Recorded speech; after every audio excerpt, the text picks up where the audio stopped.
My research is about understanding the structure of particles like the proton and neutron in terms of more fundamental constituents. So there's a couple of really exciting projects I'm working on right now. One of them is working to understand how the gluons, which are fundamental constituents inside protons and neutrons that bind the quarks, the matter particles together, how these glue particles also make up nuclei at the core of all atoms.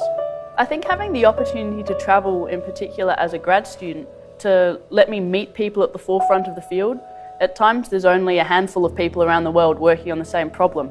So being able to speak to those people in person and also to promote what I'm doing is really very important.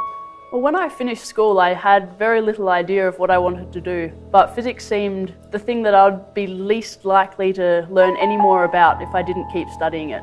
So I started, and then I got absolutely hooked.